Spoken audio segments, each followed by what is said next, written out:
এই ঈদে আর সবার মতো আমার স্বপ্ন বাড়ি না গেলেও যাচ্ছে এক প্রিয় মানুষের কাছে। কোনো এক কারণে এইবার ঈদে আমার বাড়িতেও যেতে পারিনি, আমার শ্বশুর বাড়িতেও যেতে পারিনি, তার জন্য বড্ড মন খারাপ। আর কখনো এত দূরে কোনোদিনও ঈদ করিনি, এইবারই প্রথমবার যে আমি বাড়ি থেকে 100 মাইল দূরে ঈদ করতে হলো, তার জন্য মনটা ভীষণ খারাপ। তো প্রথমে বাসা থেকে রেডি হয়ে আমরা সিএনজি নিলাম মহাখালী যাওয়ার উদ্দেশ্যে। আমি আবার উবারে উঠতে পারি না বেশি, তার মধ্যে আবার বাস জার্নি করব, তো সেজন্য সিএনজি নিয়ে নিলাম, কেননা বাস জার্নিতে আমি এমনিতেই আমার অস্বস্তি ফিল হয়। তো এখানে আসার পরে দেখা যাচ্ছে রেল ক্রসিং এর জন্য আমাদেরকে আটকে দেওয়া হলো। তো আমরা ভাবলাম হয়তো অনেকক্ষণ অপেক্ষা করতে হবে, তো যাই হোক খুব বেশিক্ষণ অপেক্ষা করতে হলো না, কিছুক্ষণের মধ্যেই ছেড়ে দিল। ভেবেছিলাম যে ঈদের পরে হয়তো বা এত মানুষজন থাকবে না, যার কারণে খুব আরামেই যাওয়া যাবে, কিন্তু যা অবস্থা হলো বাস স্টেশনে যাওয়ার পরে সেটা আর নাই বলি। এত নাজেহাল অবস্থা হয়,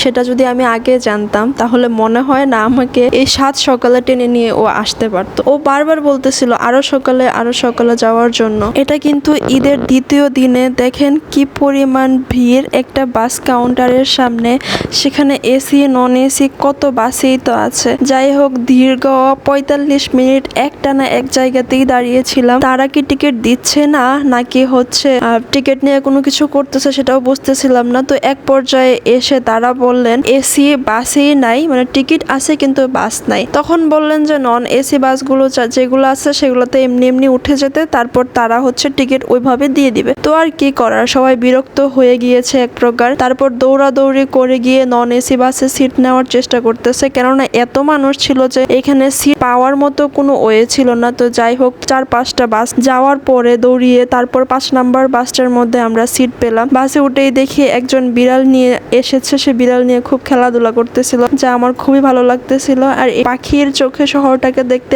আমার খুব ভালো লাগতেছিল, যার কারণে আমি ভিডিওগুলো সব ক্যাপচার করে নিয়েছি, একটু করে আপনাদের সাথে দেখাবো। হয়তোবা আপনারাও দেখেন, কিন্তু আমার কাছে খুবই ভালো লাগতেছে। যতবারই আমি ঢাকা থেকে এই ময়মনসিংহ বা আমাদের গ্রামের দিকে আসি, ততবারই আমি সবগুলো ভিডিও করি আর হচ্ছে আমি একদম পুরাটা ভিউ চোখে দেখে আসি, কেননা আমার খুবই ভালো লাগে। কিন্তু আরেকটা বিষয় হলো আমি আসতে কিন্তু ঘুমিয়েও গিয়েছিলাম। সেটা অনেকটা জার্নি করার পর আমার না কেন জানি গাড়িতে আসতে আমার অনেক বেশি ঘুম পায়, যার কারণে আমি মাঝে মাঝে ঘুমিয়ে যাই, নয়তো বা আরো নাজেহাল অবস্থা হয়ে যায়। তো যাই হোক এই ভিউগুলো আপনার কাছে কেমন লাগে? পুরাটা রাস্তায় এই বাস ড্রাইভার এত জোরে টানছে গাড়ি, কি বলবো, আমার তো মাঝে মাঝে অনেক বেশি ভয়ও করতেছিল। জানি না কেন আমি মনে হয় ফার্স্ট টাইম এত বেশি জোরে গাড়ি টানার মধ্যে উঠেছি। তো কি আর করা, ওনাকে বারবার বলা হয়েছিল ভাই সাবধানে যান, কিন্তু উনি ওনার মতো করে এত জোরে টেনেছে, কিছু বলার নেই। তো ওই যে দেখা যায়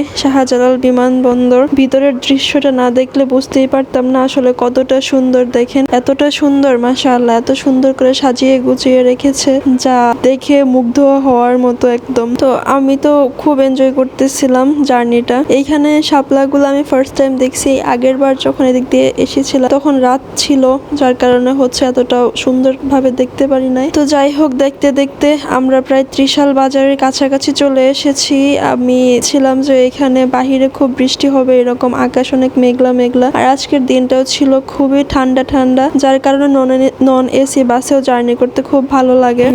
আর আমি এসি বাসে একদমই উঠতে পারি না, আজ পর্যন্ত উঠেও নাই। আমার খুবই ইচ্ছে ছিল যে আমি এবার ময়মনসিংহ গেলে নন এসি বাসে যাব, কেননা জানলার থেকে যে বাতাসটা পাওয়া যায় সেটা আমার খুব ভালো লাগে, যেটা এসি বাসে পাওয়া যাবে না। তো যাই হোক ময়মনসিংহ পৌঁছানোর পর আমরা রিক্সা নিয়ে নিলাম বাসার উদ্দেশ্যে যাব। আর সেখানে মিষ্টি কিনতে গিয়ে তো আরো নাজেহাল অবস্থা ভাই, মনে হচ্ছিল যে মিষ্টি এখনই শেষ হয়ে যাবে, আর একটু পর গেলে হয়তো বা মিষ্টি পাওয়া যেত না। এই যে দেখেন কত পরিমাণে ভিড়, অনেকটি প্লেট তো একদম খালি হয়ে গেছিল, অনেকজনকে দিতেই পারতেছিল না। ঈদের পর মনে হয় সবকিছুতেই এত ভিড় থাকে। তো যাই হোক সবাইকে অনেক ধন্যবাদ।